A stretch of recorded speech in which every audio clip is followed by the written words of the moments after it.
Do'stlar, sizlarga 2019-yilda ishlab chiqarilgan 188 ming kilometr yurgan Lexus olib qo'ydik. Bu mashinamizni uzatqich qutisi avtomat korobka. Xullas mashinamizni oldinqilari butun, kraskasi keladiganimizni kraskasi ikkita detalda bor, ichiga o'tmagan.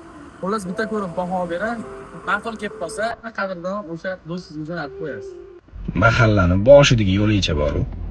O'sha har birimizning mahallamizga kirib kelaveradigan ko'chani boshidagi yo'li. O'sha yerga ko'zingizga tushganda bitta rosta kasb niyat qilib qo'yinglar. Bir kunmas bir kun o'sha ko'chaga top-toza yuvilgan chotki sekin kirib kelasizlar-da. Ana o'sha payt hech kimga hech nimani doказать qilish keragi bo'lmaydi. Samodan bo'lmaysan deganlar, palonchilar, pismanomchilarni hammasi shundoq qarab turishadi-da. Bekor qizimni shunga uzatmagan ekanman. Deydiganlar ham topiladi oraliqda. Do'stlar, bu mashinamiz propanda yuradi, benzin yuradi. Xullas, propan kabinetda qo'yib qo'ygan, ko'rganingizdek.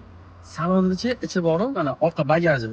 To'la bo'lib turadi, maza qilib. Xullas aytganlari, mashinamizda o'z litr kolonkalarigacha videoda ko'rsatib bor. Hech nimasi hech qolmaydi. Xullas, maza qilib minasiz. To'rtta balonigacha yangi mashinamizda chexol hamma jihozda qilib qo'yilgan. Shunga ham qilinganmi? Ham qilingan, albatta. Bu mashinamizni do'stlar narxini 8500 dollardan o'tib beramiz. Oladigan odamga xudo xolasa chiroyli narxda qilib beramiz. Tezda pastda nomerlarga aloqa qilib qo'yasizlar.